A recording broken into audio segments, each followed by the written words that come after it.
Hey guys, good morning. Evan Karam, shooting a quick video outside of a listing that I just closed, 744 Bluff Canyon, out here on the west side. I just wanted to share the story about this one. This is another kind of milestone for me as far as difficulty in deals and all the moving parts and the loopholes we had to overcome to close the deal. It had been on the market before, and for some reason it couldn't get closed the first time. It had canceled.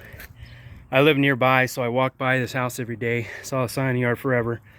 So I reached out and never got a reply, but then I got a hold of the sellers, one of the sellers, and started talking to them about, possibly buying the home because it had been vacant for a while. It looked like it needed a lot of work, so we went to look at it with hopes of maybe purchasing it, and didn't work out. We couldn't get it at the price we needed. Then I suggested, well, why don't you let me list it for you?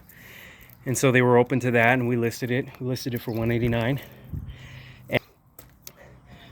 And of course, right out of the gate, we got multiple offers. We ended up putting on a contract for $203,000 cash. Walk you around the house here. And long story short, when it came to title, we uncovered all kinds of clouds on title. Seller's father, apparently, according to the seller, he built it for his father, and it had been his home the entire time. The original deed showed the name. The catch is that father and son both have the same name, and it basically just had the name, no middle initial, no junior or anything like that, senior. And so no way of telling which seller it was, but over the course of time there had been different title transfers and title transfer into deeds, and then so basically the father's doing deed work, son's doing deed work. So basically we had to switch it to a title in San Antonio. Basically we had to start over from a clean slate, had to do affidavits of heirship, get witnesses, get them to sign.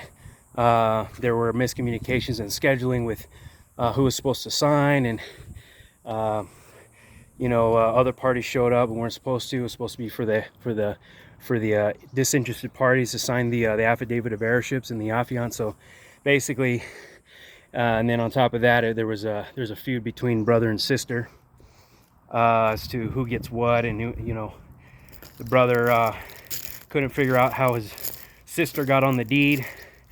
Well, then we find out that the dad transferred the deed back to, with, not really knowing if it was legal or not. There's title companies out there that did the deed transfers and offered the insurance. But the dad transferred the house over to the son and the sister's name in 2018. So that answers that question, how she got on the deed. So they hate each other's guts. They don't want to have anything to do with each other. Basically, it was me going back and forth between the two to try to come to an agreement and a settlement on what proceeds, who gets what. And so multiple times during the transaction, there was the risk of it just falling through. But at the end of the day, we got it done. Definitely on this one, way too much work for what I was getting paid.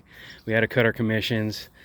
We were already taking 5%, and then I had to cut my commission some more to make the sister happy. But I'm willing to do it. Not so much just to get the deal done, but I mean, it's all about your experiences, and if you can work the hard deals, then there's no problem getting the easy deals to closing. And so this is what it's all about. This is why I'm in business. And so hope you guys enjoyed this little story. It's kind of a sweet little win for me.